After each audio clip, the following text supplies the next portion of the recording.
Welcome, ladies and gentlemen, to a very special edition of Street Apologist.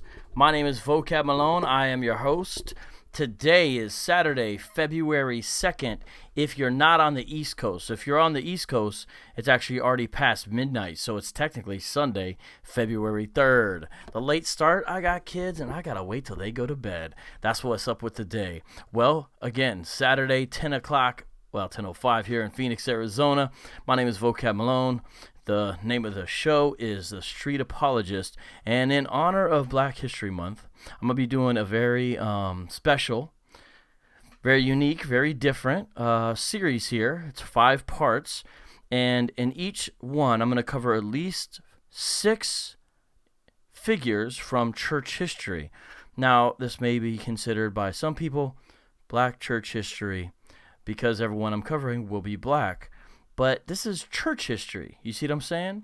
When we talk about Charles Spurgeon and John Calvin, no one necessarily says white church history, although they're European, and it's good to focus on them, but sometimes other significant folks, because of historical segregation and other reasons, don't get discussed. I want to, as far as I can, rectify that with a special series. So once every week in February, I'll do one of these installments.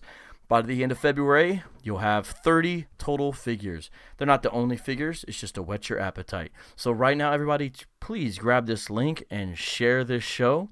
And be sure to hit the thumbs up like button if you're watching the video live or if you're watching it after the fact. We'll probably go for about, an hour and a half here tonight. This is how we do live streams on Street Apologist. I see some great people already in the live chat. What's up, Lily R, Rox B? What's up, Brian? How you doing? Hey, Nate, how you doing? Good to see you tonight, brother. Brother Bass. All right. Good to meet you. Good to say what's up. We got Don. We got Table of Kings, Fall of Babylon. I spy a Hebrew Israelite in the chat. That's okay. It doesn't necessarily mean that any problems are going to happen, but let me just do my little warning real quick. There are Hebrew Israelites in the live chat. Everyone has been officially warned. But you know what? We're glad you're here. It's all good. Just obey the rules. Mod, could you break down the rules real quick? The Mod Squad, break down the rules real quick so everybody knows.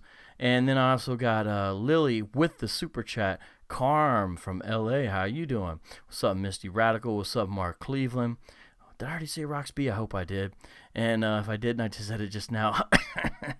we got some great people in here time after time, and you guys are awesome being up all late all night. What's up, Alex Medina? Much love to you. What's up, Galatians 3:29? What's up, Nick Lewis from KY? What's up, Akalug? And no, I'm not going to say everybody, hi the whole show, but to some of you I will. And so I'm very glad to have you. Hey, what's up, Kim McCracken? How you doing? What's cracking, Kim McCracken and Daryl King? All right, now with that, let's get into this. Now, this can be a little different, but it's going to be a lot of fun. And so to kick it off, you know what we need to do? We need to go back to the old school and ask the magic backpack a question. Are you guys ready? Oh, there's a lot in here today. Oh. Hey, yo, backpack, you got some good resources for today's program? Do you have some educators and intellectuals from Black church history that we should know? Can you please help us out? Magic backpack, I'm the Mega the Mac attack backpack. With this sack reacts, I'm like a maniac. I got stacks of facts to keep you all on track. Awesome! The backpack is back, and it's got a lot here, stacks of facts. And we're going to be going through all kinds of stuff. What do we got here? We got We'll Understand by and by. Looks like a history of gospel music put out by the Smithsonian. We've also got something edited by Milton Cernit, African American Religious History, a documentary witness. This is where you get some primary sources from on Duke University Press. We've also got a very unique resource put up by the William Carey Library, Profiles of African American Missionaries. Looks interesting. What else do we got in here? Oh, thanks, backpack. Oh, hold on. I'm going to have to hang the backpack up for a second. Thanks, you did a great job. And then we got a children's book. Men of Science, Men of God. That's interesting. Why has Vocab got a children's book here? Well, we'll see. And then we've also got A Documentary History of Religion in America to 1877, edited by Mark Knoll, a fantastic evangelical historian. And in this, we are also going to see some primary resources. So let me slide those right on over here for a second. Oh boy, oh boy, oh boy. And let me see what I'm going to get into first. Oh, well, he's already on the screen, isn't he? So you guys already see the first guy up to bat on this very special installment is Alexander Crummell. Alexander Crummell. Now, if you're watching Street Apologist for the first time, kind of wondering about the strange tone, you know what I'm saying? I have a different way to approach things. Let me just say this. Yeah, I mess around. Yeah, we joke around. But at the same time, I'm serious about this topic. And in fact, I'm excited about this topic. And I would like you guys for this show actually to kind of participate along. So when I bring somebody up, what I would love to see you guys do, is actually Google these people while I'm speaking and find out what other information you can find out about them and drop it in the live chat. And if you find a good factoid, I will actually do my best to read what you have contributed. So let's do open source apologetics, meaning contributions by the community as we go. And if you're watching this after the fact, if you find some great links to share, put them in the comments, okay? Let me get a drink of my Italian soda first here, raspberry vanilla.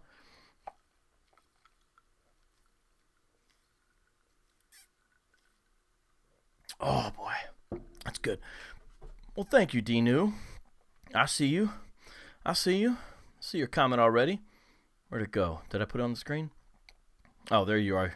I'm going to have to put the comments over here tonight. Okay. Right on. That's where they're going to be. Okay. So let's start with Alexander Crummell. Remember, again, you guys find links and help me out here, all right? All right. This is a primary source here. And I'm going to read to you about this guy. He is quite amazing. If you know who W.E.B. Du Bois is, he wrote a very important work. Not saying we agree with everything in there, but it's very important to understand the struggle of the black American. It's called The Souls of Black Folk, right? And in that, he has a whole chapter dedicated to Crummell, his mentor. Now, Crummell was certainly a churchman, certainly a Christian, certainly proclaimed the gospel. Not so much with Du Bois. Du Bois is still an important intellectual, especially in the field of sociology. Nonetheless, his main mentor was a man sold out to the gospel. And it's interesting. And I'm going to read some of Crummell's own words here. And let me show you some of what he said in this work titled The Regeneration of Africa, okay? Let me know. You guys can still see me? All right, let me stand up straight because I know I got the book in front of my face. So this is Crummell's own words, so you're going to learn about him from his own pen. The great principle which lies at the basis of all successful propagation of the gospel is this, namely, the employment of all indigenous agency. Christianity never secures thorough entrance and complete authority in any land, save by the use of men and minds somewhat native to the soil. And from the very start of the Christian faith, this idea has always been illustrated in the general facts of its conquest. We just got to stop right there. He is killing it already. Now, you see who he is. He lived from 1819 to 1898. I got him described here as a missionary, pastor, visionary, professor. But these particular 6 folks that we're doing tonight, I'm categorizing all as educators and intellectuals. Now, it's not that the other people we're going to do later aren't educators or intellectuals, but I've got to group folks somehow. So I'm grouping him in the educator intellectual class. Now, if you notice right away, what's he dealing with? He's dealing with missiology. That's right. Write down that word. That's a word that you study in seminary and that missionaries study as well as those who theorize about missions, because the way you theorize about missions affects how people actually end up doing missions. So this is very, very significant. Real quick, I think I need to plug my battery in, if you excuse me just a second. Some of you guys probably know about missiology. I imagine some of you have studied it, in fact. So when it comes to that, he has an insight that it took a lot of, to be honest, European and white evangelical types a lot longer to realize. Because here's what happened. During part of the missions boom, some common mistakes were made. Praise God for the missions boom, right? That's an amazing thing. But a lot of what was done had elements of cultural imperialism in it. They wouldn't just propagate the gospel. In the missionary's mind, a lot of time was the idea that as you become Christianized, you essentially become like a white European male. Okay?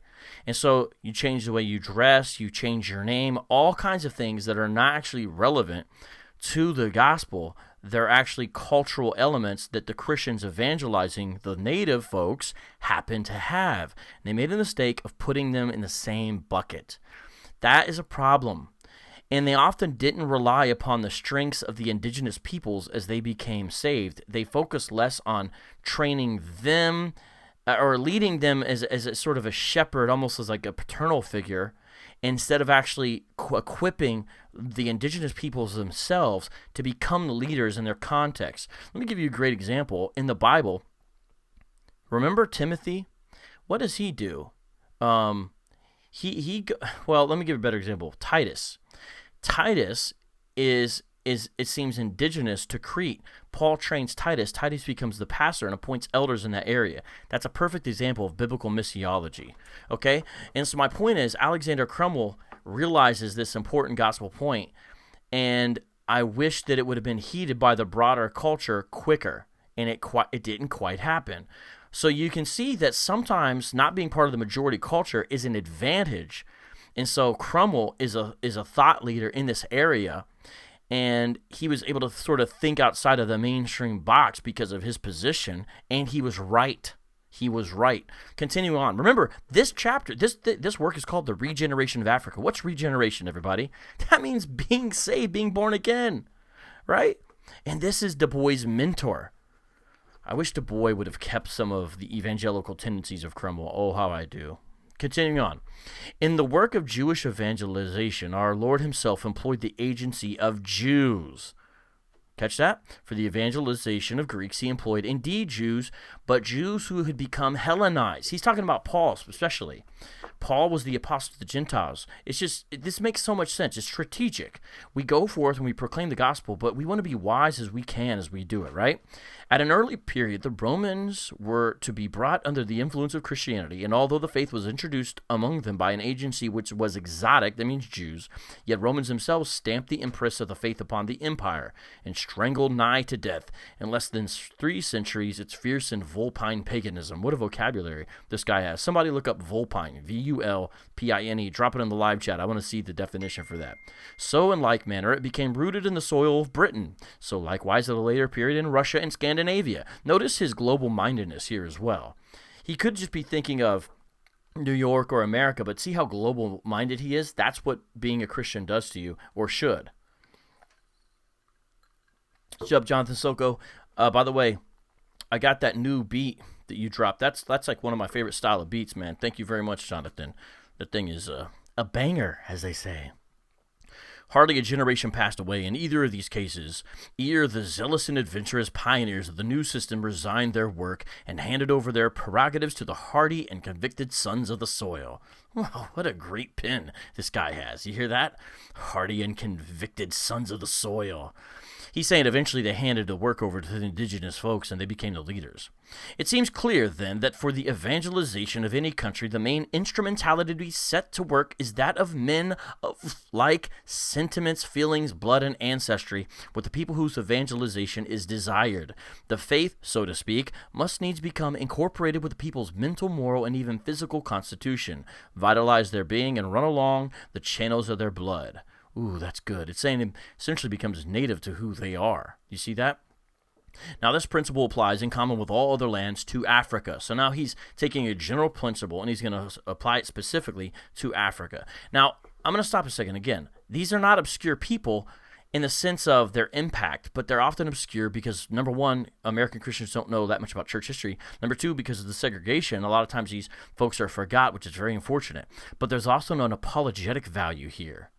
What does this show if you think about a lot of the charges of what some of the modern critics of Christianity offer? These folks offer a counterpoint to those polemics against Christianity. Keep that in mind as I read. By the way, thank you, Carm, for rocking that vulpine definition that Crummell used. It means relating to a fox or foxes. That's interesting. Wow. Vulpine paganism. That sounds like a great book title. All right. Continuing on. It is under God the condition of the success of the cross throughout that vast continent. Notice Crummell's heart cry is the success of the cross. This is a great guy. The success of the cross. Is that what we care about most? That's what he cared about most. All this, however, is but theory. See, it starts there, but that's how everything starts. The facts, which more especially prove it, are the successful missions of the English in West Africa, both Episcopal and Wesleyan. He's saying that English have had some success in West Africa, especially the Episcopalians and Wesleyan. And now watch what he's going to say why. Nothing can be more glorious than the heroic, almost godlike self-sacrifice of their missionaries. For nigh 40 years to introduce Christianity among the natives, nothing on the other hand, more discouraging than the small results which at first followed their efforts. I love the way this guy has a heart for missionaries. If you're listening to this channel, if you're watching this right now, do you support a missionary? Do you? Do you support a missions agency? Does your church? If you don't, or your church doesn't, maybe you should find a new church, first of all. Excuse me, but I'm being honest.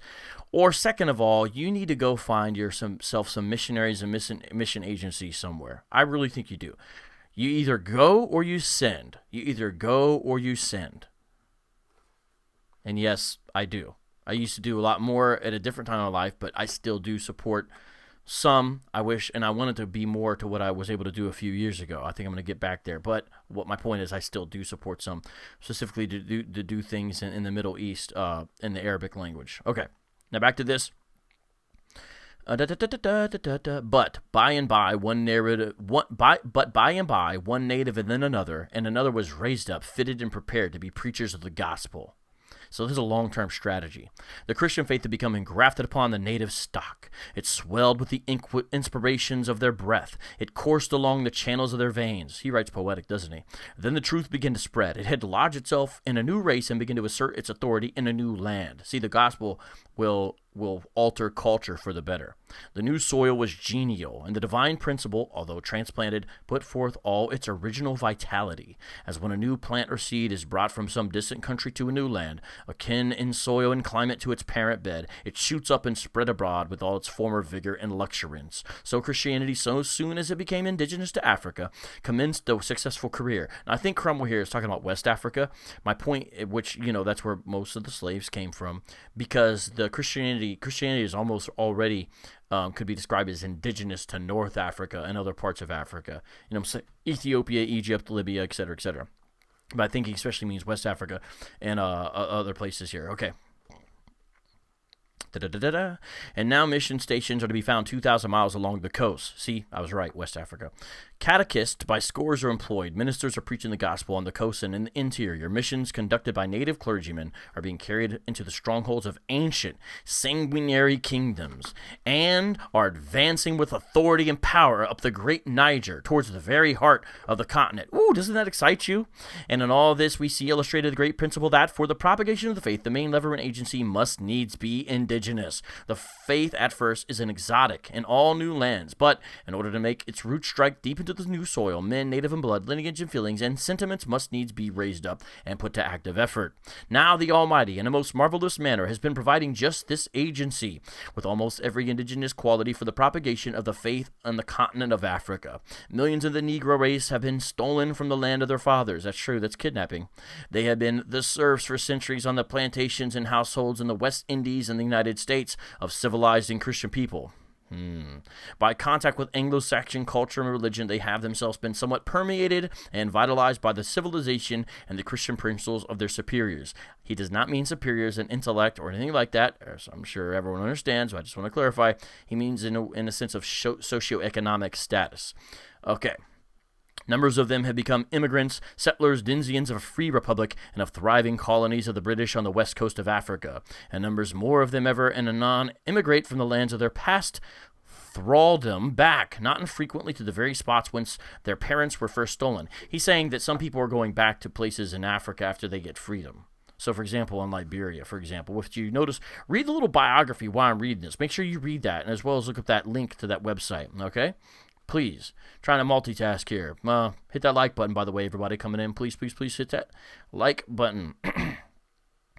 And these immigrants almost invariably profess the faith of Jesus. They are Christian immigrants, journeying across the wide ocean with Bibles and prayer books and tracts and sermons and family altars, seeking a new home amid the heathen population of Africa. So he's saying that the gospel hasn't permeated West Africa yet. Now I say that when you send out such companies of people, you send Christianity to Africa, and I would fain emphasize this remark and invite attention to it. If you send a missionary to Africa, you send indeed a good, holy, faithful minister, but he is but an individual. He may or may not plant Christianity in the field. The probability is that he will not, for the greatest of saints can only represent a partial Christianity. Hence the likelihood then almost certainly is that his work will have to be followed up by others. When therefore you send a single individual as a missionary, you do not necessarily send Christianity to Africa, albeit you send a devoted Christian. On the other hand, when you send out a company of Christian immigrants, you send a church planted on the coast of Africa, its rootlets burst forth on one side and another like the little daughters of the plantation in a tropical soil. He's talking about church planting in West Africa. Do you see what he's talking about there, guys? He is straight up talking about church planting in West Africa by folks in the Western context who were former slaves, or at least in their ancestors, and are now able to come out. By the way, guys, remind me if someone does the super chat. Okay, there's Roxby. Whoa, Roxby, you are killing it. Good thing I looked. Dang, Roxby, you're killing it. Roxby, I don't feel bad for you working all those long hours, but I'm also glad because you're pretty much sponsoring the show. I'm just saying, for real, Roxby, much love to you. You're just killing it. All right, now I lost my train of thought. What an awesome idea, though, to church plant in these contexts. I mean, this dude is a bold visionary, right? You know what I'm saying? But facts are more powerful, more convincing than mere theories. I will, therefore, attempt briefly to illustrate this principle by facts. I like this guy. Number one, the Presbyterians have a school in Pennsylvania called the Ashmun Institute for the training of colored men for missionary duty in Africa. A few years ago, 3 of these students left the United States with their families as immigrants to Liberia. Now, when the Presbyterians sent forth this little company of Christians, they sent out organized Christianity to heathen Africa. In each of those little bands, there was a church in the house with the Bible and the preacher and baptized children, the germs of a new outgrowth of Christianity in the future. Civilization, was allied to all their life work and habits in their new homes. And these men, settled at Liberia, take root there.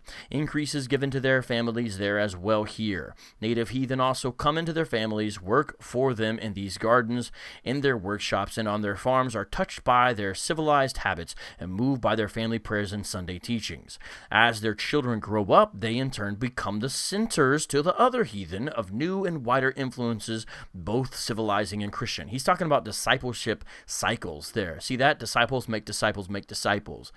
Native converts become incorporated with them in the household of faith. By and by, these native converts raise up Christian children who, in some cases, are married to persons of the immigrant stock, and thus the native and the immigrant blood, at times both Christianized, flow mingled together through the veins of a new race through early indigenous and native. This dude is talking about Christianizing all of West Africa. That is what his goal is here. Do you guys understand that? That is powerful. That's amazing.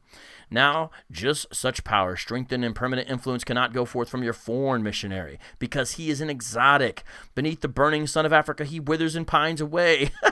He's saying white guys can't handle the hot sun. That's what he's saying. Dang, dude. And alas, too often die. It's a glorious martyr for Christianity. He gave them their love, though. He says, you may die, but you're a glorious martyr for Christianity. I'm sorry. I mean, he's making a good point. He's right. This dude's just cracking me up. Alexander Crummell. Can't wait to see you in heaven, man. All right. Okay, continue on. Where did he go with the glorious fire?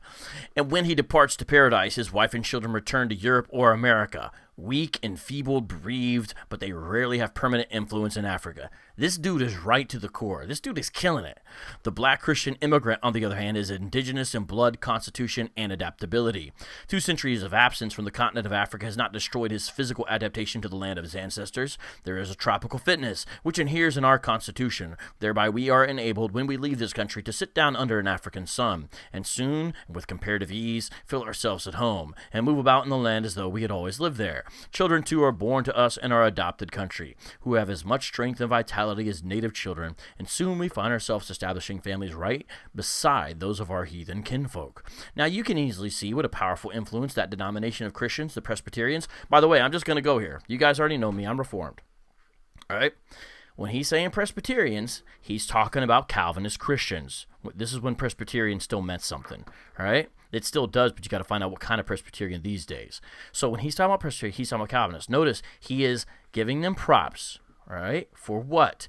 They specifically trained black folks to evangelize in Africa, especially in Liberia, and he's giving them love. So sometimes Calvinists will get a bad rap in these areas, but let's also give credit where credit is due, as Crummell is doing. The Presbyterian can wield by such an agency as I have described to bless and save Africa. By the way, this also lets you know that there's black Presbyterians, because who else is getting trained, right? They send thither living, concrete, organic, indigenous Christianity, and the young men and their families trained at their institute send it there to abide. Ooh, to abide. That's what you want Christianity to do, to abide, not just be.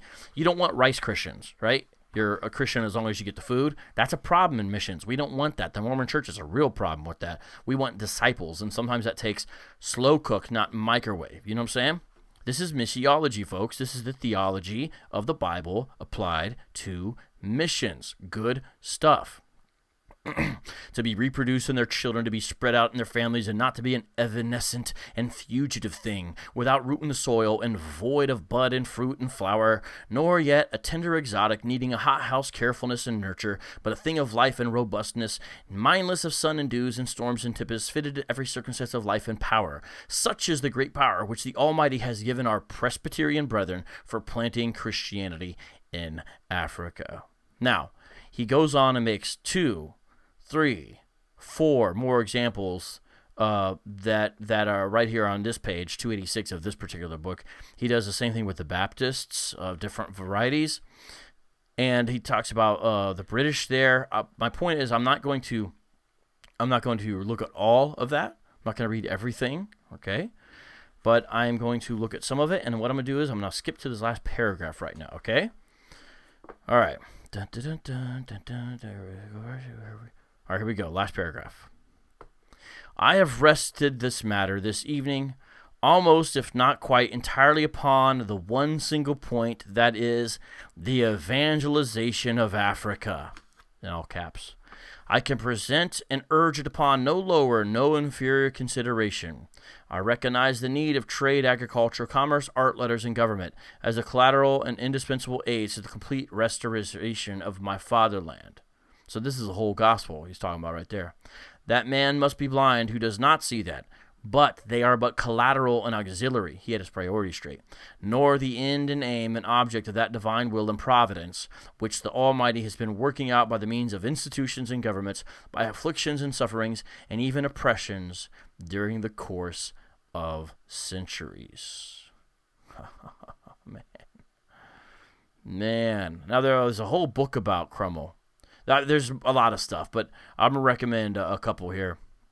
One is on Oxford University Press, written by Moses Wilson. Another one's by J.R. Oldfield, and that's on Edwin Mellon Press, 89 and 90, both of those, different dates. And then here's one by Gregory Rigsby. That's on Greenwood Press, 1987. And there's other books, but that's all I'm going to recommend now. And that comes out of that, which is a primary source reader anthology. All right, let me take a look real quick here at the live chat and see what you guys are saying. I'm just looking. What are you guys thinking here? Different stuff. Nick Lewis says, I left the Presbyterian Church because of the apostasy in that church. My guess is you were PC USA. That's my guess. Hey, Ruth, how you doing? Thank you.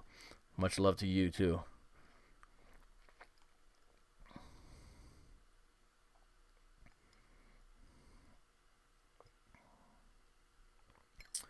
Ken makes the point. A lot of British missionaries died of diseases they never had encountered before. What's striking is that many still went despite knowing the high mortality rate for the missionaries. Yeah, good point. You're right. And it's not that we shouldn't do that. That's the risk we take. It's just the point that, we should think about that. Oh, that's interesting. Carm says, did you know that Crummell had previously opposed colonization? His civilizing mission experiences in Liberia changed his mind. No, I did not know that. No, I did not. All right. Oh, wow. Where are you finding this stuff from, Carm? Crummell believed that in order to achieve their potential, the African race as a whole, including those in the Americas, the West Indies, and Africa, needed to unify under the banner of race. Yeah, so this guy was still for his people. Because a lot of times people think of like, well, thank you, Carm. I see your compliment there too. Appreciate it. You guys gotta understand. You guys gotta understand. Okay, let me. Oh, man, hold on. You guys' comments are actually really dope. Ken says, when do you hear thraldom today? Someone look that up. What is thraldom? Thraldom. Someone find that. So let me explain this, guys. I know that this isn't the hot trending topic. I mean, what was I drinking, by the way? That was a Italian soda. It's gone now. Just the ice is left. But it was vanilla raspberry. Really good. I made it myself. And I love to do that. If you came over to my house, I'd make you one. As long as I knew you were coming. Okay, so here's what's going on.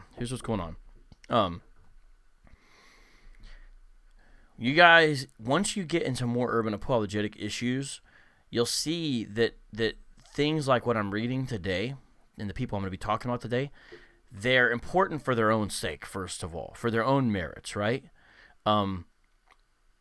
Stephen recounts the history of Israel before he's stoned.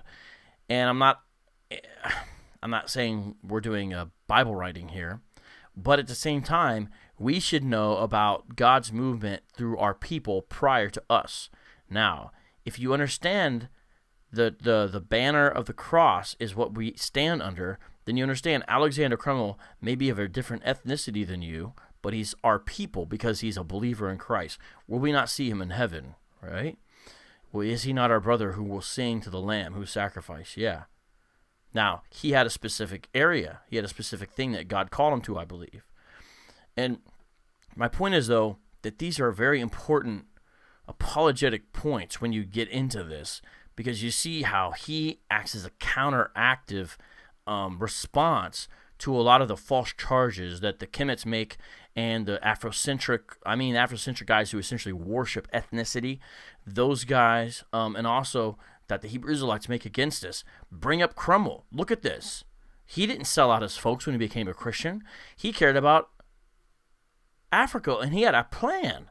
The gospel was what drove him, but he still cared about. It's just good. Someone looked up thraldom real quick. Where'd it go? A couple of you looked it up, but I see Carmen. Carmen's busy tonight.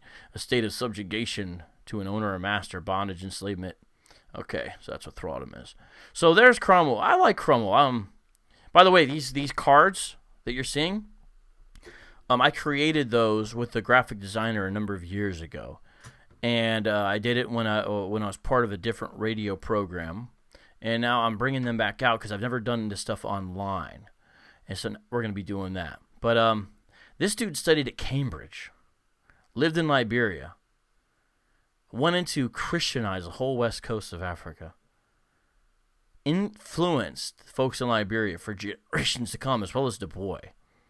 He's even got a feast day in the liturgical calendar of the Episcopalian Church. That's pretty dope if you ask me. All right, who is next? Andrew Jackson Foster. I like this guy. He's always smiling, He's always smiling. He just seems so sincere, so genuine. Every time I look at him, I'm like, this seems like a cool dude to hang out with. He seems like he would just find something good even in the worst situation, I like this guy. He just seems like a cool guy. Hold on, guys. I'm looking for what I'm going to read about him. I got it right here. Thank you, Backpacker, for bringing up the resources. I think I'm probably going to end up reading... hold on, guys. Just hold on. Probably going to read... you know what? I don't think I'm going to be using this book today. I'm trying to figure stuff out as I go. Let's probably use this one. So, while I'm doing that, guys, your guys' job is to read about Andrew Jackson Foster. Look up some resources about him while I'm talking. And if you find some good stuff like Carm did, I'll bring it up there, and we'll look at it together, okay? All right. Profiles of African American missionaries is what I'm going to be doing here, okay? Let's check this out. Shortly after arriving in Accra, Ghana, West Africa, in the spring of 1989, my husband, Reverend Rodney Reinerson, and I entered the office of the Ghana National Association for the Deaf, and were surprised to see a large photograph of Andrew Foster.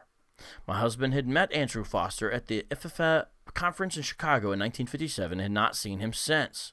At that time, Andrew Foster had asked a number of missionaries to the deaf how he might become a missionary to Africa to work among the people who are deaf there.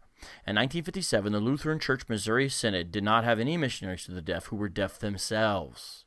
The members of the IFFA conference suggested he try elsewhere to get certified as a missionary and gave him several suggestions to where he might apply.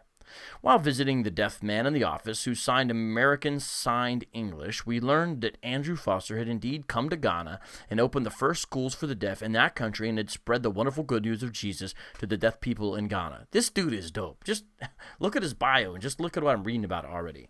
By the way, this is, of course, by Rhoda Reinerson and Berta Foster. These are Berta Foster was Andrew Foster's wife before he passed in a tragic accident, and Berta was a missionary. Okay, continuing on. We had come to the country because missionaries there had a need to communicate with deaf people. We did not know whether we would be able to understand this people's sign language. As a deaf man was using American Signed English, we knew we had no real problems. This was the language Andrew Foster learned after he became deaf, and he taught this language to the deaf people in Ghana. Also, upon questioning them, we learned that they were well grounded in the Bible and its truths. Now, let me stop there. Hebrew Israelites are going over to Ghana now, specifically the IUIC, the Israel United in Christ. What do they do when they go over there? They just tell the people they're Jews, supposedly, you're real Israelites, and, you've got to become of this exclusive club in which you're the only ethnicities who are acceptable to God, and one day you're going to be masters over white servants and stuff like that, right? And Hamites, of course, they teach. Okay. They ain't doing nothing for those folks, though. They just go over there and they debate a couple pastors who, probably only, God bless their soul, only have one or two books because that's all they can afford a lot of times in those contexts, and act like they're big men and put it on video about how they slashed some Christian pastor in Ghana. That's what IUIC's doing. They ain't doing nothing like what Andrew Jackson Foster did, setting up schools for the deaf. So next time IUIC says Christianity hasn't done nothing for their people, read about Andrew Jackson Foster. What are you doing in Ghana, IUIC, compared to what he did? Nothing. Just video and you running around like you're on a safari or something. It gets me real frustrated. Just look up IUIC Ghana and you guys will know what I'm talking about. All right, let's continue on. Imagine how difficult it is to be deaf and then to be a missionary and be black all at once. Because you see the era he lived in. We're in the 50s, we're talking about. He's doing mission stuff in the 50s. There's plenty of segregation still around then. Not that it's gone away. I'm just saying it was like out in the open even more. Imagine. Carm says, Foster became the first deaf African American to earn a bachelor's degree and the first to earn a master's degree from Eastern Mission University. This dude is dope, man. This dude is dope. Yeah, Mark Cleveland, good point. You are correct. But some of them now are branching out and saying that some of the Israelites supposedly were left in West Africa. So IUIC is embracing that position now. Because you're correct, they don't think Africans are Hebrews. They're saying they're going to get the Israelites who didn't get on the boat. See what I'm saying? And they still have a view of Africans that they're not Israelites.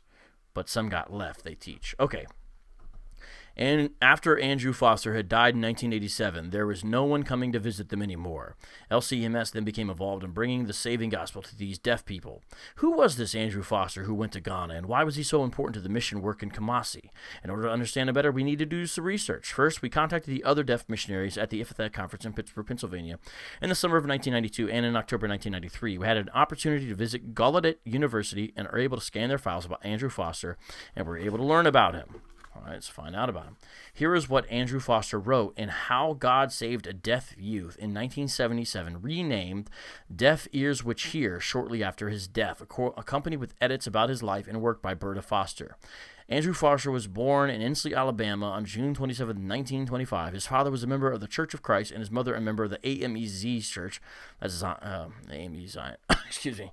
Andrew and his siblings went either with father or mother to church on Sundays. At age 11, he became deaf through spinal meningitis.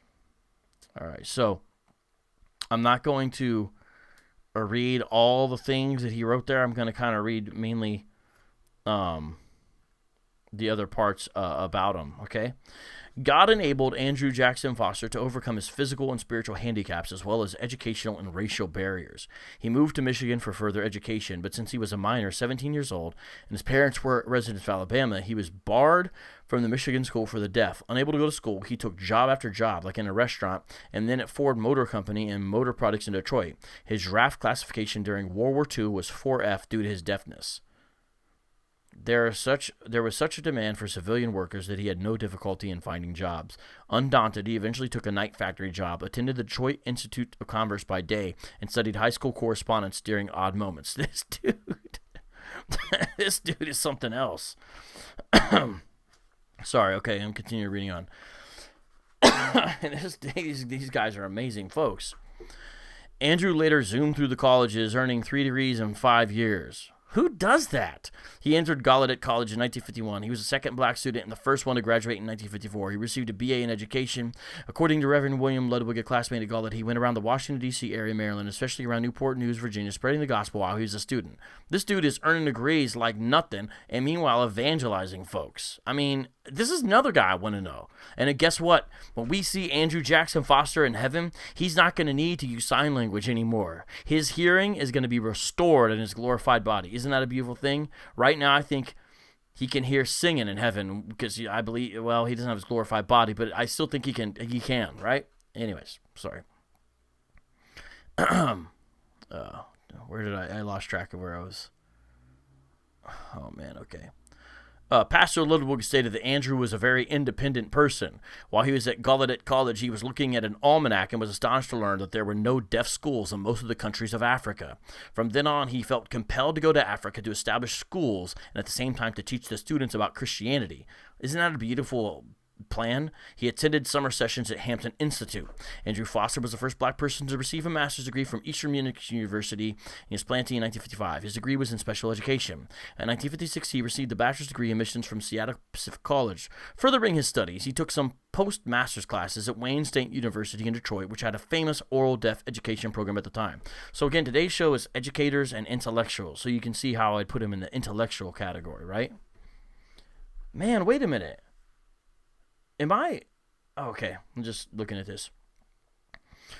I've got to skip some of this. Okay, I was wondering kind of how this would kind of go. I'm like, as far as timing on this, it's a little tricky to map it all out.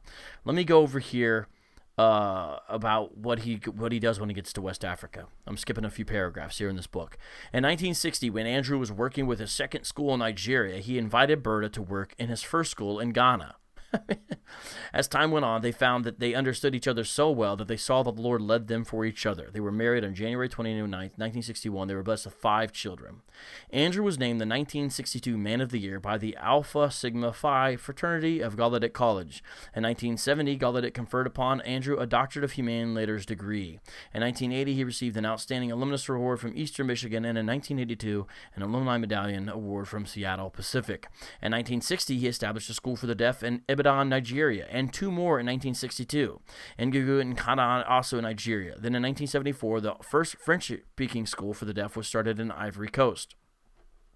In 1975, Andrew, Berta, and their family came to Flint, Michigan for furlough for a year. However, Berta had a bout with cancer in 1976. Berta stayed home in the U.S. where she worked in their missions office. So, Andrew made his trips to Africa for about 6 months every year. During this time, he began work in other parts of Africa by establishing schools for the deaf in Togo and Chad in 1976, Senegal, Benin, Cameroon, and Central African Republic in 1977, Zaire, which is now Congo, in 1979, Burkina Faso in 1980, Burundi Burundi in 1981, and Gabon in 1982. So 31 schools and 2 centers were established, and about the same number of Sunday schools and Bible study groups in those countries, and 4 others: Kenya, Sierra Leone, Congo, and Guinea in the 1980s. In the last year of his life, he also did his research and efforts in the development of other countries. This dude was going to the end. Mali, Uganda, Ethiopia, Zambia, Zimbabwe, Tanzania, and Rwanda. Andrew Foster was instrumental in sending a large number of African students to American colleges to receive further education. The first student, Seth Tet Uklu of Ghana, arrived at Gallaudet in 1961. So he'd take him, and then he would get educated in the States and then come back, was what he would do. Now, I can't read everything else in here, but he was going to Kenya, and there was a tragic plane crash in 1987. It crashed in Rwanda, and he was on board, and he died. And so this is still a need, deaf missions work, you know? Let me read this last paragraph.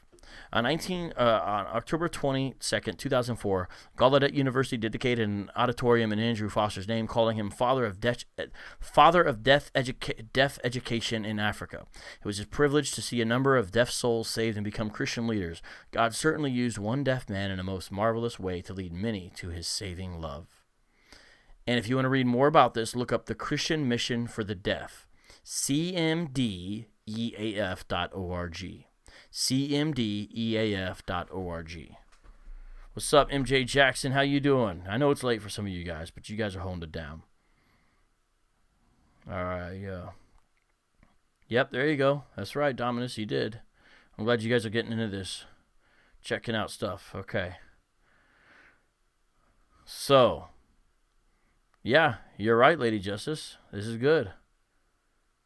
You guys got good. You guys got great comments here.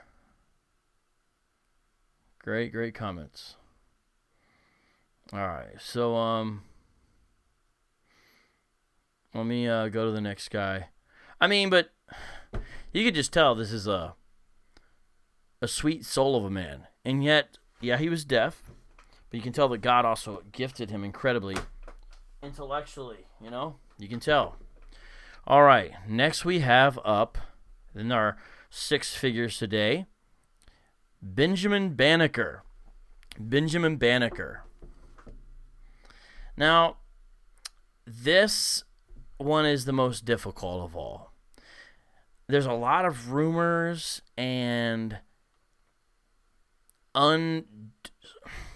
unverifiable stories about Banneker. He lived, in a certain era and in such a long time ago that it makes it difficult. But to make matters worse, during his funeral, his home burnt down. Right? And obviously that creates a problem for keeping records and stuff like that. Nonetheless, I do believe he can be properly categorized, obviously as an intellectual, but also as a Christian. Now, I've got a couple quotes from here that I'm going to read, and I'm going to kind of tell you why I think that. But you see when he lived, so you can see how long ago this was. I'm bringing up these quotes real quick. Okay. And this is some of the reasons why I include this. Now, not the only ones, but some of them. First of all, Banneker was taught to read with a Bible by his grandma, who was originally from England. And that's significant in his life. And the Bible was always important to him. In fact, he actually urged the president to give every family a Bible and to print John 3:17 on every door. This is something he wanted to do. Someone look up John 3:17. Obviously, it's right after John 3:16. But someone drop that in the live chat, please. Someone drop John 3:17 into the live chat. I want to see that I want to see that verse, please. So the problem is it's difficult to know for certain what's true about him, but I did as good as I could with the sources I had, and so it seems these are true things about him. He once urged the president to give every family a Bible and print John 3:17 on every door, and when did he do this? He did this in his almanac. His almanac. He wrote the almanacs. Almanacs are very important in early America for farmers especially, and we were much more agrarian society at that time, so these almanacs were very important, right? And let me show you a couple quotes here from Banneker. This is the first one I'm going to read. I am of the African race, and in the color which is natural to them of the deepest dye. He's saying I'm a black dude. That's what he's saying. And it is under a sense of the most profound gratitude to the supreme ruler of the universe. Now, why am I reading that? Notice, first of all, he is saying, I'm black and I'm proud, but he's saying, I give thanks to God for that fact. You see what I'm saying?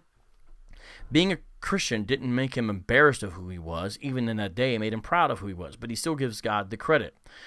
Under a sense of the most profound gratitude to the supreme ruler of the universe. Now, that is how those guys talked back then, but notice, I see a Christian impulse there still. And he also had another well-known quote where he said that evil communication corrupts good manners. I hope to live to hear that good communication corrects bad manners. And I did that mainly because I think he's referencing, alluding there to something found in the Apostle Paul's letters. Carm, wow, look at you. John 3:17, God sent his son into the world, not to judge the world, but to save the world through him. So see, that's a really evangelistic verse there. Let me make sure it's still seen on the screen. Thank you.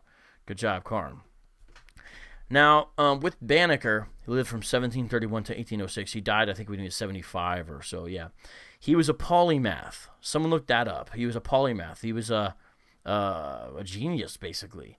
A lot of this was self-taught. He built his own clock with wooden parts that would chime on the hour, ring on the hour. He did it, though, based upon looking at like a watch he had taken apart or something. And the thing lasted his whole life until he died. It would chime on the hour every hour. I mean, that's no joke. Polymath and surveyor. And so there was a well-known white guy surveyor. I forget who he was, Atwell or something like that. I'm forgetting off the top of my head. Charles. I can't remember off the top of my head. But he noticed Banneker's intellectual talents, and what he did was he hired him to help survey. That means to do the layout of Washington, D.C. So Banneker, imagine in that day, you know what I'm saying, doing such a great task. That is impressive. And he's a polymath, which Julian West said means that he knows about a little bit about everything. That's true. That's actually true. Yep, there you go. On the day of his funeral in 1806, a fire burned Banneker's log cabin to the ground, destroying many of his belongings and papers. And see, that's part of the problem why we can't know as much as we'd want to about Banneker. And let me tell you something that's a little tough. I guess I got to mention this, okay? I think revisionists have taken advantage of this fact. And so I was talking to my friend Isaiah Robertson, who's great on these topics, and he brought out the point that to the homosexual advocacy sort of revisionist historians, Banneker's a darling of the gay community, basically, is what I'm trying to say. They try to say that there's a guy he introduced as like his servant or friend. I forget off the top of my head what it was, but everybody knew that they were more than that. I don't know. See, the problem is some of these folks aren't trustworthy in how they do things. I think it's revisionist history because they do the same thing to Lincoln and folks in the Bible. But I bring that out in case, you bring up Banneker in a context and you hear someone charging about that. It's speculative about these things, but that's what's going on. But that's not the most important thing. That's a problem with Banneker is some of the uncertainty in dealing with things. Now, I don't think that's true personally. In fact, I mean, look, his obituary said he was attached to no book more than the scriptures. You know what I'm saying?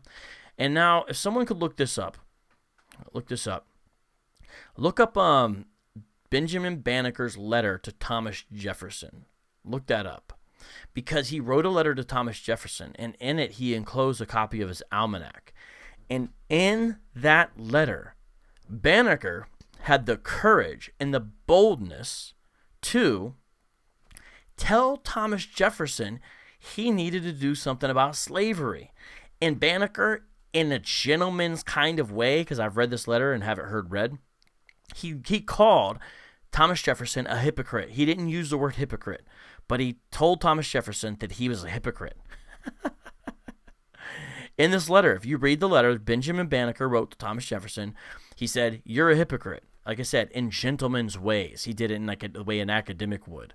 Now, why is that? Because Thomas Jefferson talked about the freedom of all men and all this kind of stuff. You know what I'm saying? Yet he owned slaves. In fact, most likely impregnated some of his slaves. Okay. When Banneker argued against slavery in this letter to Thomas Jefferson. What was the basis of it? It was strictly biblical. It was from the perspective of Christian doctrine. And again, okay, so Roxby's pulling up the letter. Yeah, that's the place to find that letter. So you see what I'm talking about? I'm going to click on that right now. The letter. And that's a great thing to read. If you want to know, kind of to understand more about Banneker. August 19th, 1791. Oh, and Jefferson wrote him back too, by the way. He wrote him back, by the way. Let me see here. Let me see if I want to read part of it. Yeah, hold on, guys.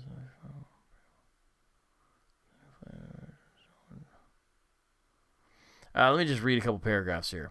Sir, so this is Banneker to Thomas Jefferson, if these are sentiments of which you are fully persuaded, I hope you cannot but acknowledge that it is the indispensable duty of those who maintain for themselves the rights of human nature, and who and listen to this, and who profess the obligations of Christianity. You hear that? Those who profess the obligation of Christianity to extend their power and influence to the relief of every part of the human race from whatever burthen or oppression they may unjustly labor under, and this I apprehend a full conviction of the truth and obligation of these principles should lead to awe. You hear that? Let me see, there's a part. Oh man, there's a lot of good stuff in here. I've read this before, but it's been about a year or so since I've read it. Let me see here. Okay. That's probably all I'm going to read for now. But anyways, this is a protest letter. You know what I'm saying? And so this is like, this could be considered sort of the first civil rights advocacy. And why is that important? When you got the haters coming up, what you tell them is, hey,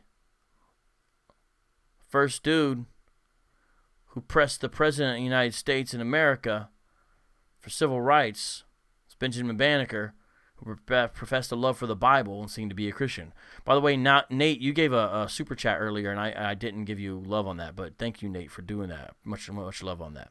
Who just give a thumbs down? Someone, that's right, you're allowed to give thumbs downs, but who just gave a thumb down? Who just did that? Who's up in here? Who's trolling us? Who's hating? Who's hating on us? That's all right, we're going to go to the next person. Efrain Alphonse. Remember, these are intellectuals and educators. I'm just going to read this. I spent the most time on Crummell. I'm not going to spend as much time on everybody else. 1896 to 1995. That dude had a full life, didn't he? Look at that. That dude almost had to be 100 years old. He was a Bible translator and a missionary. And again, some of these guys just look so awesome. Oh, we got 3 thumbs down. Who's up in here? Someone must have told the Hebrew Israelites about this. Or either that or we got racists. Well, Hebrew Israelites are racist. That's redundant. But what I mean is like some white races up in here. We got one of those. It went from 3 to 2. Anyways, I'm going to stop doing that. He was the first black Bible translator. You know, Bible translation is hard enough. You got to know, you know your own language. Then you have to learn Greek at least. Sometimes Hebrew if you're going to do the Old Testament as well. And then you have to learn the language that you're translating into. Being a missionary is hard enough. Doing translation work and missions is doubly hard. And being black while doing it in America is even harder. Methodist missionary in the Panamanian jungle. This dude went down to Panama. Learned Greek, and their language was called the Valente. I think that's how you pronounce it. Completed the Valente New Testament. And listen to this with Eugene Nida. Now, if you look up Eugene Nida, he's a really well-recognized linguist when it comes to the biblical languages. In fact, there's a whole lexicon with his name attached to it, the Low Nida lexicon. Low Nida said this about Efrain Alphonse. Listen to this. This is a fantastic quote. Probably no one has entered more fully into the rich realms of Aboriginal speech than this humble African-American servant of God who worked untiringly among a needy people. He is saying that when it came to understanding the receptor language for the translation of the Bible. He doesn't think anyone has nailed better the nuances of the language he's translating into when it comes to biblical translation than Efrain Alphonse. That's what Knight is saying about him. That's an amazing compliment. And he says this out of all the missionary translators in the Western Hemisphere. That's amazing. That's amazing. Let me see here. Let me see. What else? Do you guys got any other comments about Oh, you guys are still talking about Banneker. That's all right. Banneker is very amazing and very interesting. But we passing on from Banneker for now. And we're on to Efrain Alphonse. Someone find some good stuff about him, because with Alphonse, I didn't have a ton of stuff about him. Oh, Carm, you are killing it today. Let me see what you found, Carm. Efrain at first, his assignment was to escort Reverend Surgeon safely to and from the mission. As time went on, he took on increasing responsibility and exhibited real affinity for the church. What was Efrain Alphonse, like a bodyguard or something? I wonder what award he won. Looks like he's got, in the picture I chose, because I don't actually know, he's got some kind of joint around his neck. Looks like he won something.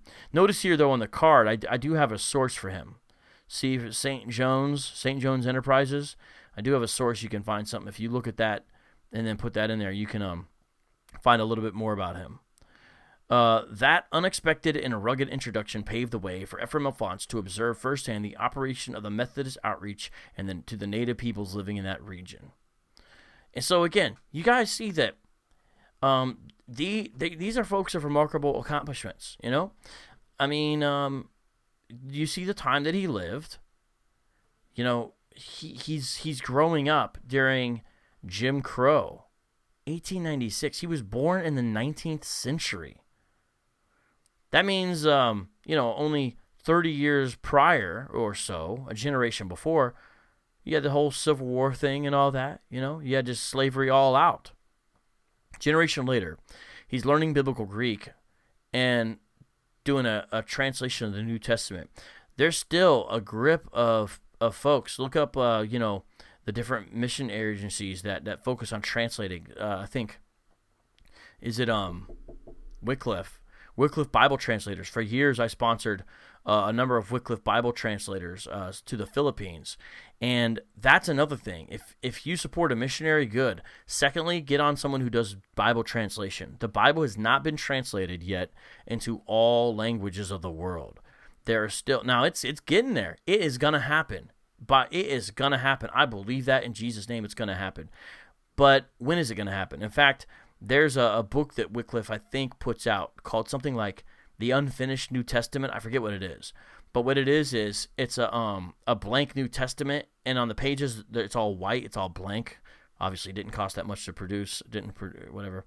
But what it does is each page represents a different people group whose language still does not have any part of the Bible in it yet. That's what it represents. I think it's called the Unfinished Testament or something like that. But pretty dope concept, if you ask me. All right, let's see if we got any other. What are you guys babbling about? You guys are babbling about something. Some of you guys are. All right, Elizabeth Oakman, looks like you found something else good there about translations and whatnot. So I put that up on the screen as well. Thank you. You guys are doing great. Some of you guys are just babbling and Ari. I don't know what you guys are talking about. All right, let's go to the next one. Intellectuals and educators. George Washington Carver was both. He lived 1864 to 1943. Again, pretty good life, right? Gotta love that mustache. Look at that picture. Look at that mustache. Born in Missouri as a slave. He was born as a slave, and yet he was an amazing, accomplished scientist. Moved to Kansas for school, but left after witnessing a lynching. Now, some of you guys have seen a lot of crazy stuff in your life. How many of you have seen something on the category of lynching? Imagine being any person, but imagine especially being a younger person and seeing a lynching. That'll make you want to move. That'll make you want to move, won't it? He was the first black student and professor at Iowa State. At Tuskegee, led a Bible study. So Carver was a Bible teacher. He didn't just discover 1 million uses for the peanut. Obviously, I'm exaggerating. But he also taught the Bible. He designed a mobile classroom designed to educate poor farmers. This dude could have taken his smarts and kind of been done and just kind of, got his money, whatever. This dude never forgot those who were less gifted and less fortunate than him. He cared about educating and training folks who had he taught poor farmers how to use the peanut. He taught them how to make a viable income off of this. And the thing is, because of this, he didn't just end up helping poor black farmers. He helped a lot of poor white farmers as well. This dude was an equal opportunity educator. He developed over 100 uses for the peanut. Right now, someone should look up how many uses of the peanut and all the things this dude figured out. It is unbelievable. It is unbelievable. Now, he also worked with sweet potatoes, soybeans. His promotion of alternative crops saved the South's depleted soil. They didn't really understand how to do things in regards to the soil, and they would deplete their soil and would produce poor crops. Carver saved the South, basically. He basically saved the South by introducing alternative crops, specifically these other ones I just mentioned. And what it did is it enabled them to not have the soil be depleted because they could alternate them. You know what I'm saying? All right, let me see here. I got, looks like Carm, you were on one today. And I'm loving it. Keep on. This is the way I like to work. I love to work where it's in community. Carver, in an era of very high racial polarization, you could say that again, his fame reached beyond the black community. He was widely recognized and praised in the white community for his many achievements and talents. Yeah, it was absolutely undeniable.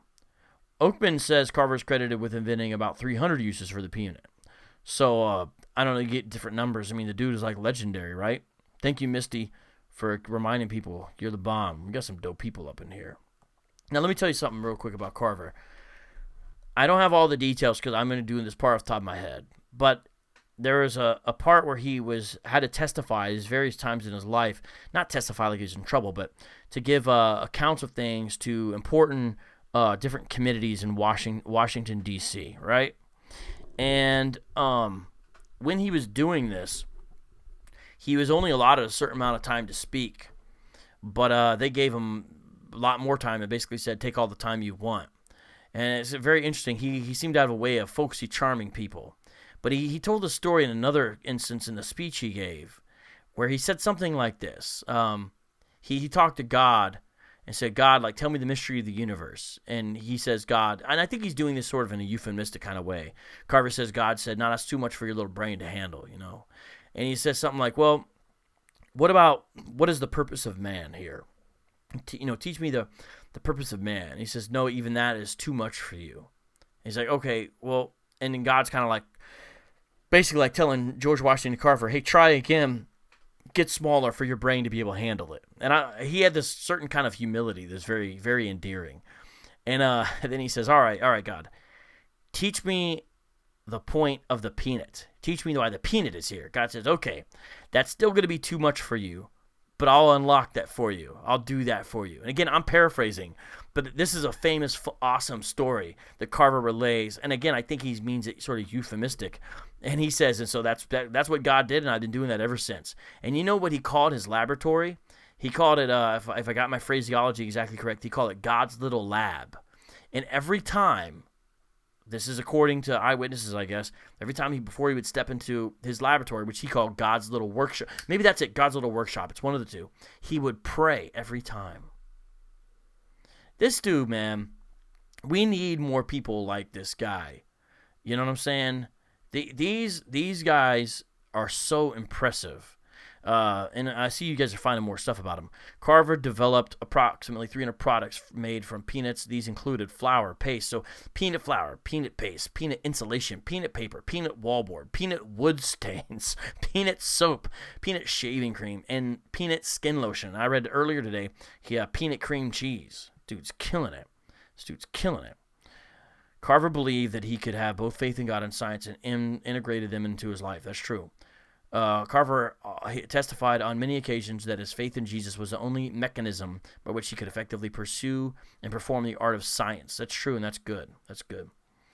Elizabeth Oakman, Carver developed hundreds of products using the peanuts, sweet potatoes, and soybeans. Carver, until his death, the high pitch of his voice. That's funny. It's funny you found that, Carm. I was listening to a thing about him today earlier, and he was going up to give a speech. I think it was in front of some college or something, or some university.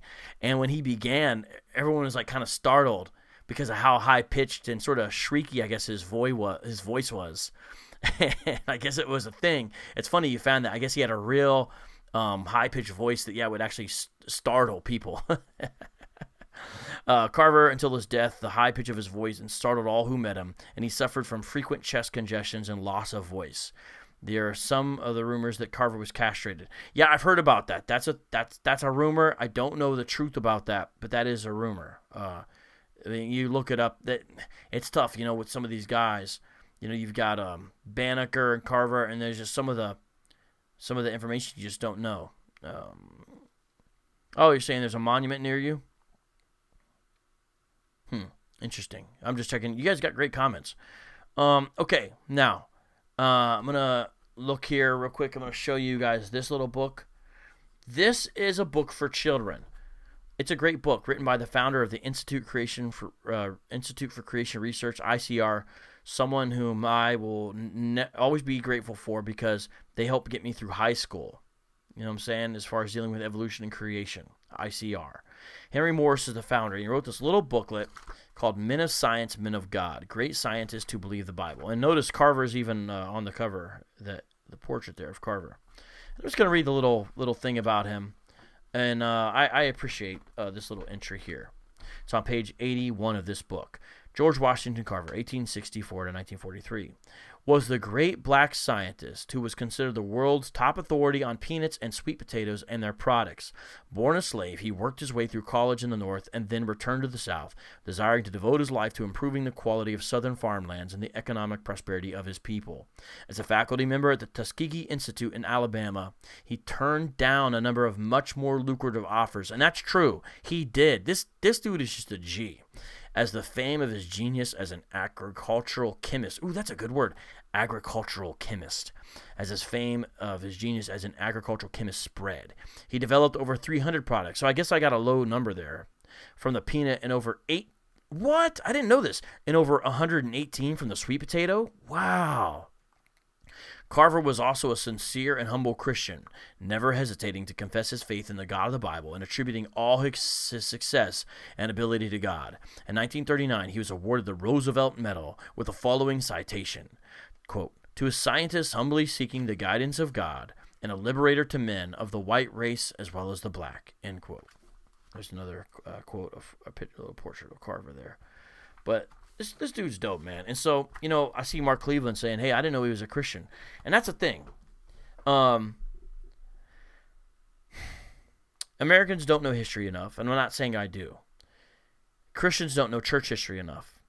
We don't know enough black history, and we don't know enough black church history, to be sure. However, a lot of times when you do get black history, it's usually a secularized version of it. So I want you guys to keep a watch out for that. Praise God to learn about things relating to black history. I think that's important. It's a undersung aspect of American history and life. It needs to be known. But what I noticed in the 21st century is that black history is often sanitized of its Christianity. The people mentioned, their faith is very rarely plays a role. It's Dr. Martin Luther King Jr. Very rarely is it Reverend Martin Luther King Jr. You know what I'm saying? And it's the same thing with Carver. Christianity was a key part of his life, and you don't really hear about that. You know what I mean? And so we want to bring that out. We want to put a shine on those folks. Malcolm X is important and needs to be talked about. Obviously not because we agree with him. But those kinds of guys, I feel sometimes get a shine over some of the Christians simply because they weren't Christians, and I feel like people like them better. I don't know. Anyways, all right, let's see here. Wow, he traveled to India and discussed about nutrition with Gandhi. It's pretty bugged out, right? Let's see, do you got any other things about? In school, he said he invented peanut butter. I think that's the case. I think that's the case, actually.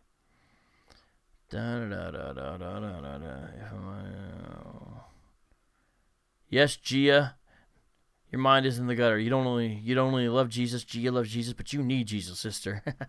Hey, what's up, Warrior Woman? Good to see you, Warrior Woman, in the house. Okay, we got one last guy, guys, and then we're gonna do a freestyle tonight. We got a freestyle tonight. Thomas Dorsey. Remember tonight's category, everybody. What is it? It is educators and intellectuals. Dorsey definitely is in the educator category. First of all, out of everyone I've shown tonight, this is by far the coolest looking dude. Look at this. Look at Dorsey. Look at Dorsey. This dude's no joke.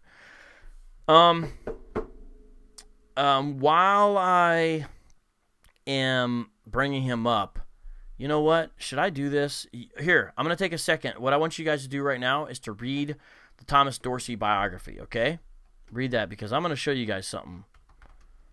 I debated about doing this, but I think I might. Oh boy, oh boy, oh boy. Should I do it? I think I can actually play this because, yeah, there it is. Let's see here. Oh boy.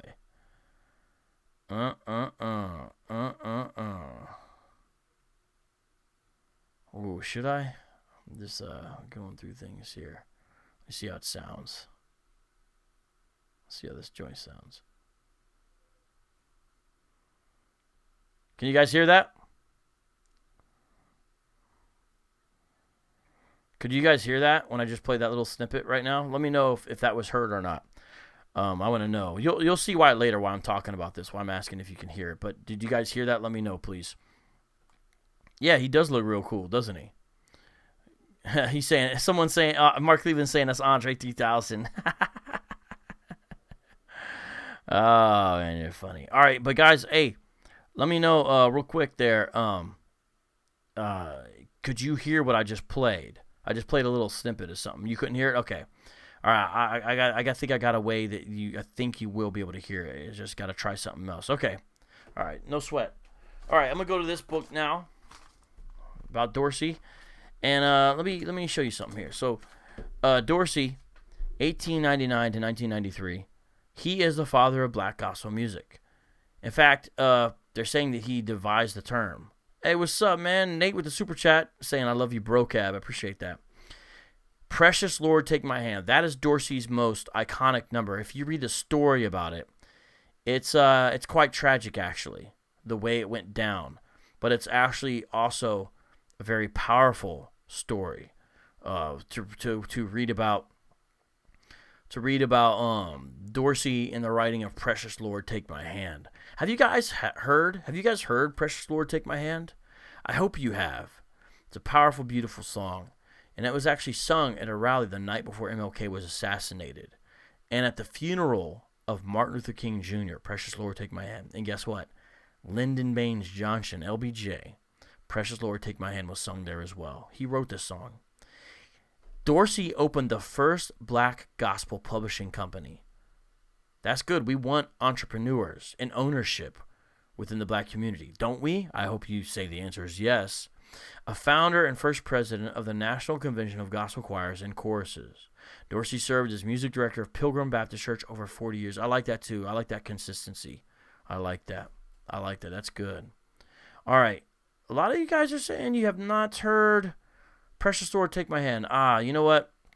I need to try to get this to you guys then, because I'm gonna try to do this here real quick. You guys need to hear. The thing is, I'm worried it's gonna ding me, so I'm gonna have to find the right version of this to make sure. There's Aretha's version of it. Should I do Aretha's version? Elvis Presley's got a version. Mahalia Jackson's got a version. All right, guys. I'm going to see here. Let's see.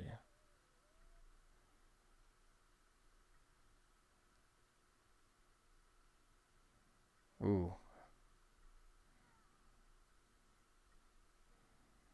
Oh, this is good.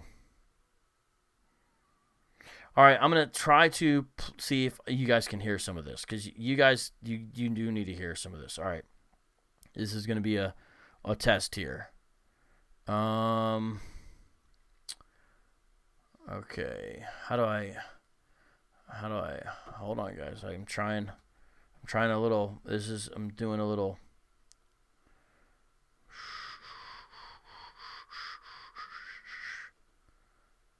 Okay, I know there's a way to do this properly. Overlays, scenes, new scenes. Ah, no, that's not what I was trying to do. Enter a name for the new file. No. Ah. No. Hold on, guys. Hold on. All right, let me try this real quick. Try to share my screen with you. That should work. All right, let me know now if you guys. Let me know if you guys can hear the music now.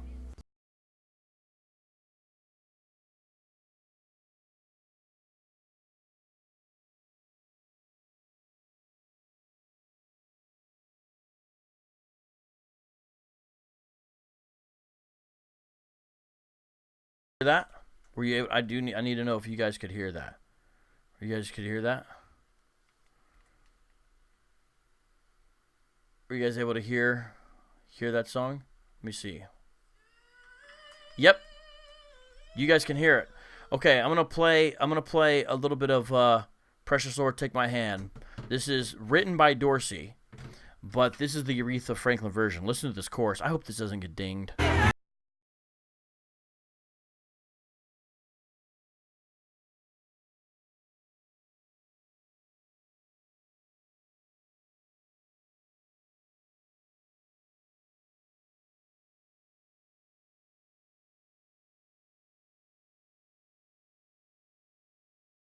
The chorus part coming up here.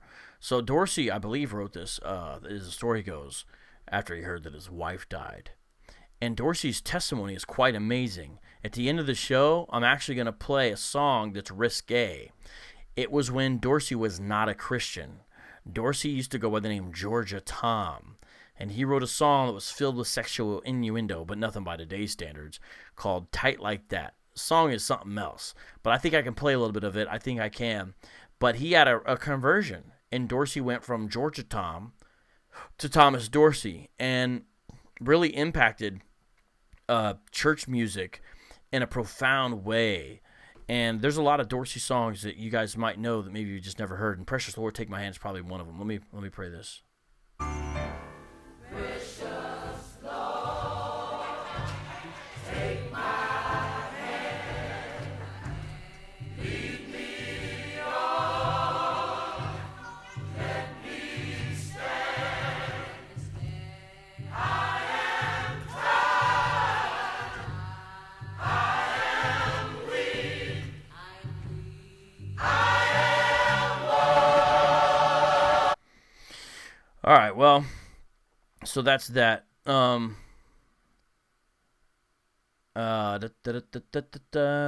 right.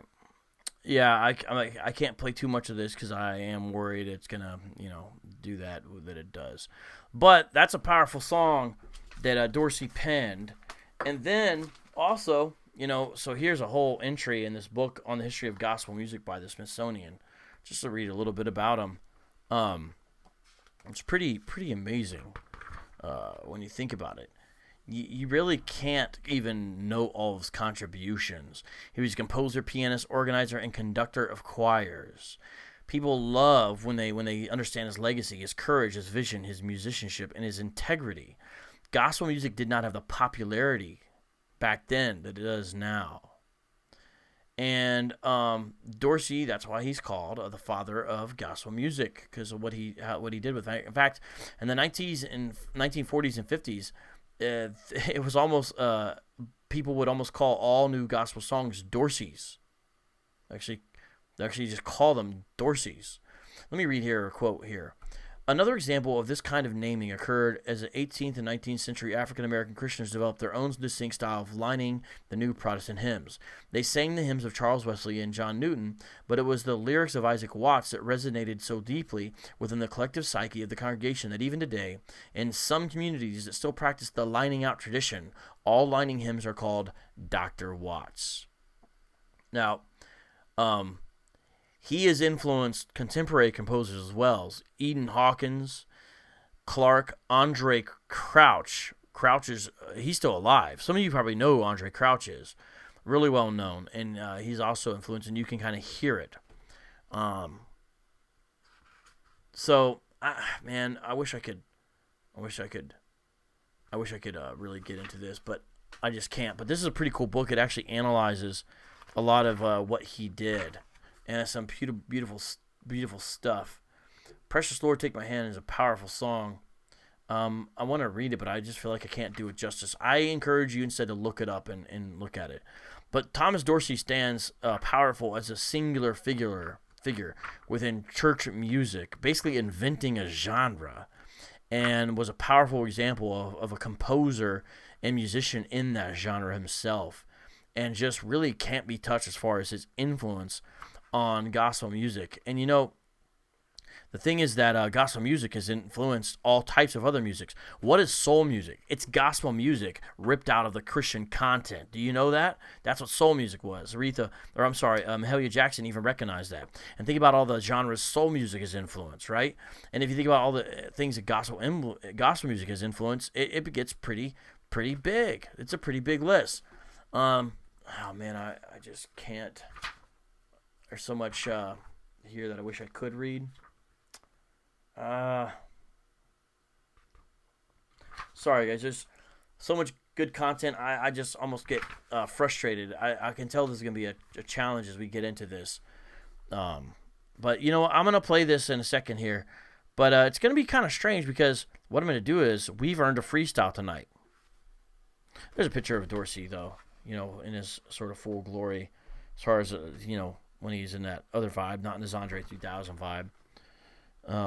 But it's a powerful story. But, there's young Dorsey. Some other pictures of Dorsey and key people in his life. We just can't do it. It's real tough. Okay, well, we're going to have to... I just want to skim through this real quick. Yeah, let me read this last paragraph, okay? Just last paragraph. And then I'm going to do the freestyle and then play you some stuff before he got saved. The point is more than coincidental. It portrays a delicate symbiosis between Dorsey's life and the emergence of gospel blues, indeed, between black culture. Dorsey as an archetype of that culture, and the middle-class black church as an institutionalization of that culture. Dorsey as an African-American and the church as African-American religion have complete histories only as subsets of African-American culture. From the perspective of this interdependency, Dorsey's role as a father of gospel blues was limited in the sense of his being able to lay claim to its genesis. There was an asymmetry of old and new cultures manifested as rural southern and urban northern in black churches. Dorsey happened to be there with an urbanized version of the rural culture's music that was powerful enough to counter the Beethoven and Mozart of the northern culture, and that was authentic enough to give status to the former southerners. Because when the southerners migrated north, this is bugged out. A lot of the churches, the black churches at that time, were doing like classical music stuff, and Dorsey and that style brought sort of the southern roots to those sort of northern churches and gave them something more fitting, I think, for the context. Thus, Dorsey conceived of gospel blues, but its purpose and ultimate shape were not his to determine. If there is a cause-effect factor in this tripart symbiosis of secular and sacred, lower class and middle class, rural southern and urban northern, it has to be the notion of duality and its pervasiveness not just in Dorsey's life, but in African-American culture and religion. The similarities among exposure, conflict, and resolution between Dorsey's life and the church and the culture are traceable to the two-ness that is central in the African-American experience. Now, that's from a secular academic. This is not a Christian book, even though it's a history of gospel music. Nonetheless, it's true enough, and Dorsey is someone people should know, and boy, he did a lot of great music. All right, so here's what I'm going to do now. I am going to jump over to the freestyle, and then I'm going to end the show with playing the song that is, I think, so old it's not going to get copyright strike on it, that Dorsey wrote before he was a believer. And it's a little naughty, but I think you guys can handle it. You'll understand. And the reason I play it is to show the power of his conversion in his life, and that's something you can read about in other sources. But he was converted to this secular career that he had and did gospel music instead, which is beautiful, because that's great, because that's the opposite of what we see now. Beyonce goes from the church, pimps out what she learned there, and then goes and does stuff the opposite of that. We now see the opposite. Folks come up in the church and then go out. He went the other way, and that's a beautiful thing. All right, so let me jump over here. It's freestyle time. Hey, you guys, Jonathan Soko sent me a brand new beat. Do you guys think I should rock that new beat? Soko, are you still up in here? All right, I'm gonna do it. I'm gonna do this brand new beat. I actually did not get it set up because I kind of forgot he had sent me the new beat. But man, it's a dope beat. So I think I'm a. Let me find it here. Soko be sending the heat. Much love on that, Soko. Got a lot of love for you on that, bro. For real, Jonathan Soko. If you guys need beats, get with them. By the way, become a Patreon supporter. Someone drop that link in there. Hey, we need more. And it'd be good to go into 2019 real strong. Ooh, that's real nice. Sorry. And it also give to the GoFundMe, which is to support what we just did with Islamicize Me, bringing it to Facebook. All right. Okay, so let me set this up, ladies and gentlemen. I'm setting it up right now. Let me see here. New scene. All right. No, that's not. We're not gonna. Yeah, I guess we could. Let's do it with this right here. Okay, let's get that Soko beat. I'm setting it up. It's freestyle time. You guys earned it. You guys hooked it up for sure. And I'm very excited to do this beat because Soko, he hooked it up. All right, so I'll put myself there. And I'll put that there. Does that work? Whatever. I think it works. You know what? Let me just... All right. Well, that's kind of messy. Whatever. All right. It's freestyle time, though, ladies and gentlemen, with the new Soko beat that's hot as could be. Let me know how it sounds, ladies and gentlemen. Ooh, yeah. Ha. Okay. Ha, ha. How's it sound now? How's it sound? Let me know. Let me know. How about that? Let me know. Let me know. So if I rap at that level, I need you guys to tell me, is it a good level? Can you hear both the beat and the and me with the volume level?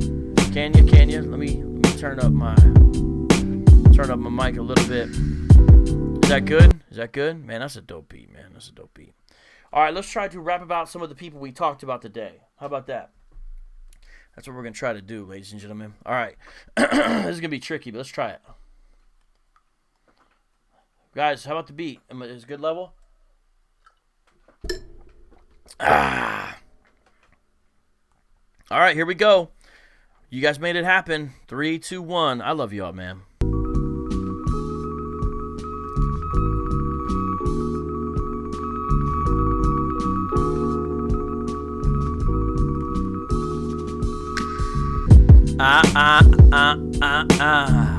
What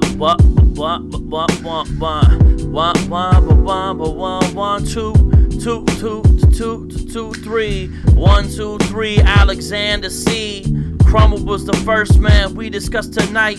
See, peep it out, he was dope. You gotta read his works, peep his scope of missions that are global, not just local. Dude was ill. He had Satan in a chokehold with his understanding of the gospel. Yes, y'all, don't be hostile. Dude was ill. He had it right. He said you got to have the natives understand it right. Well, I fell off, but he did not. I'm sick, I cough. Alexander, he influenced W.E.B W.E.B, you see.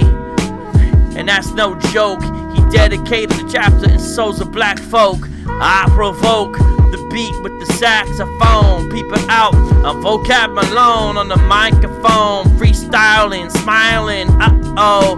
Now we go number violin. This is a deaf jam like the label. I speak of a deaf man, a man with a plan. His name is Mr. Foster, my man. Not just a deaf dude, but a missionary. Went to Africa, Ghana, visionary. Prepare the deaf Christians to enable people to listen to the gospel using ASL. That's sign language if you can spell the acronym. I look up to him. He was a young man, educated, my man with a bachelor's and master's.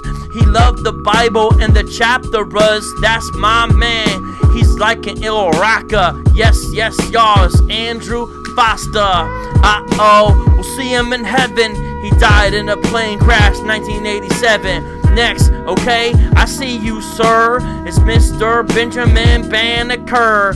What he were, you know the rap. The dude was genius, appalling math. Surveyed, made a map of D to the C. Next up is the dude with the NT in Panama, but not Panama Jack. He was the very first black translator. Dude was ill and innovator. Won't see you later. He had the skill. He was a writer, even recognized by Mr. Nida. Bible translation for salvation. Props to the man. He changed the nation. So did a man who knows what's up. It's George W.E.B with the ill peanut. He had 300 ways to make it. Also the soybean so you can take it. Replenish soil. He was like oil in the gas can. I don't know what I mean, my man. Replenish the land. Southern Alabama. Peep it. Stay away from drama. Dude was dope. Dude was ill. He went around busy. He never chilled. It's George Washington Carver. Please don't be bitter and harbor sentiments against the other man. He did not protect the brother man, but even the white, the dude is alright. Working on peanuts in the middle of the night. Ha ha! And lastly is Thomas Dorsey, father of black gospel music. And for you to know him, I'm going to play a song from Dorsey that's going to bug you out. Not a Christian song, but I want you to hear this so you can hear, because this is the same man who wrote Precious Lord, Take My Hand, and he gets much love for that. All right, you guys, here is Tampa Red and Georgia Tom with It's Tight Like That. You guys ready for this? This is going to blow you up.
Who made Precious Lord, Take My Hand.